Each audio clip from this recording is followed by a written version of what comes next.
Hello friend, সবাই কেমন আছেন? আশা করি সবাই ভালো আছেন।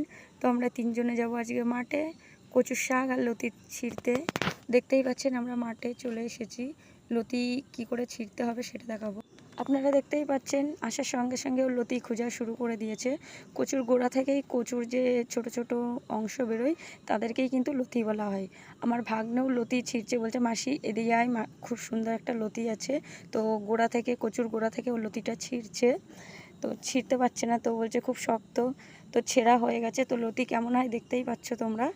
তো ওরা দুজনে লতি ছিঁড়ছে, আমি একটু ছাওয়ায় এসে দাঁড়ালাম। আমি বললাম তোরা ছেড়, আমি একটু ছাওয়ায় দাঁড়াই। আর তোমরা দেখতেই পাচ্ছ বাইরে প্রচণ্ড রোদ, আর এই সিজনে তো আকাশগুলো খুব সুন্দর লাগে। কচুর লতি ছেঁড়া শেষ হয়েছে, তো আমরা এখন ছিঁড়বো হচ্ছে কচুর শাক আর কচুর ডাঁটি, নিলে কমপ্লিট। পুকুর দেখতেই পাচ্ছ পাশে। আর গ্রাম সাইডের থেকে কারা কারা ভিডিওটা দেখছো অবশ্যই কমেন্ট করবে। আর কারা কারা আমার মতো কচুর শাক খেতে ভালোবাসো অবশ্যই কমেন্ট করবে। আমার ভাগ্নের লতি নিয়ে দাঁড়িয়ে দেখাচ্ছে, দেখো। ওরা ওই পাশে যাচ্ছে হেঁটে হেঁটে, কারণ ভয় ভয় যাচ্ছে যদি পোকামাকড় থাকে, স্বাভাবিক বর্ষাকাল, এই জন্য ওরা যাচ্ছে। আমি এই পাশেই দাঁড়িয়ে আছি, কারণ ভাই আমরা ব্যাগ আনতে ভুলে গেছি, তাই একটা ভাইপোকে বললাম যে ব্যাগটা এনে দিতে।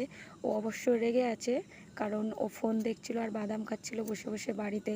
রোদের মধ্যে বাইরে আসার কোনো কারণই হয় না ওর, এই জন্য একটু চটে আছে।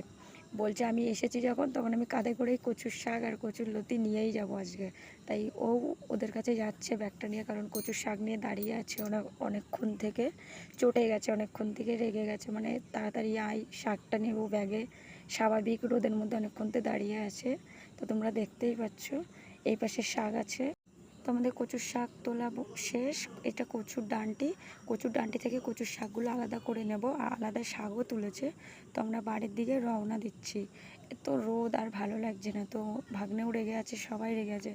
তো আমরা সবাই বাড়ির দিকেই রওনা দিচ্ছি। বাই দ্য ওয়ে, আমরা বাড়ি চলে আসলাম। আশা করি সবাই ভালো থাকবে। আর আমি নিউ ব্লগার, যদি কিছু ভুলে থাকে ক্ষমা করে দেবে।